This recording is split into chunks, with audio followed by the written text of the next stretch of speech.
Salut, soyez la bienvenue sur notre chaîne YouTube, voilà, où il est question de tout ce qui est agronomie, la production des plantes, voilà, en question.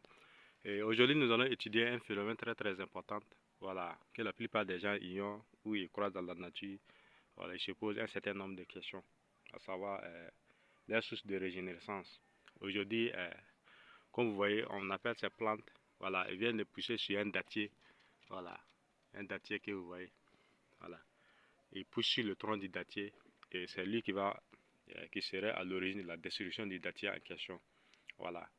Ce phénomène s'appelle en quelque sorte des saprophytes. Voilà, c'est des saprophytes. Ils profitent de la plante haute pour se nourrir. L'élément essentiel que la plante se nourrit comme la sève nourricière. Voilà. La photosynthèse qu'il est en train de synthétiser. Et en quelque sorte, c'est cette plante qui aspire une partie de cette alimentation que la plante sera en question. Voilà, c'est ça que nous avons dans notre main, comme vous le voyez. Voilà. Et dans le domaine de la spiritualité, il est beaucoup cherché également. Voilà, pour des soins sanitaires, voilà, pour des soins de guérison. Voilà. La question de cosmétiques, voilà, dans les soins de beauté. Voilà. Ce phénomène que nous venons d'expliquer aujourd'hui, qui est la saprophyte, voilà, beaucoup des espèces sont également des saprophytes. Comme vous le voyez, ça c'est un figuier. Voilà, c'est un figuier. Il se fixe carrément sur l'arbre et puis il essaie en quelque sorte de se nourrir de l'arbre en question. Voilà, c'est ça qui est là.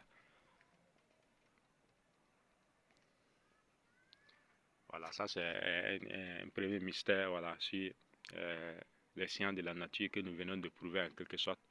Voilà, comment se fait réellement la régénérescence de certaines espèces. Voilà, ils utilisent la plante haute pour se développer en question. Vous voyez sa racine, il a carrément fixé directement sur le tronc de l'arbre. Voilà, c'est là, il va s'implanter au fur et à mesure. Tout à l'heure, nous allons voir un autre qui a, voilà, dont à la base, il était comme ça. Et puis, il a régénéré. Vous allez voir que il va commencer à donner, voilà, à s'implanter réellement. Voilà, lui-même, son tronc peut atteindre au moins euh, un rayon de 5 mètres. Voilà, que vous voyez. Voilà, c'est une espèce extrêmement balèze. Voilà, mais il utilise quand même une cellule haute pour se développer. Voilà, il utilise les autres plantes pour s'implanter et au fur et à mesure, il agrandit. Voilà, comme vous le voyez, voilà, voici l'espèce en question. Voilà, c'est ça qui est là. Vous voyez, tellement voilà, il s'est agrandi jusqu'à ce qu'il a fini en quelque sorte la jaune. Voilà, vous voyez, tellement il est balèze. Voilà. Voici son tronc en quelque sorte que vous voyez. Voilà. C'est ce petit espèce qui s'est fixé sur l'autre arbre là. Voilà. Lui aussi, à son origine, il était comme ça. Voilà. Il y avait un baba aussi que lui, il a détruit en quelque sorte pour venir s'implanter. Voilà, vous voyez la lue qu'il a. C'est ça, on appelle le figuier. Voilà. Le figuier. Voilà. Et lui également, il produit également des fruits qui sont très bénéfiques pour.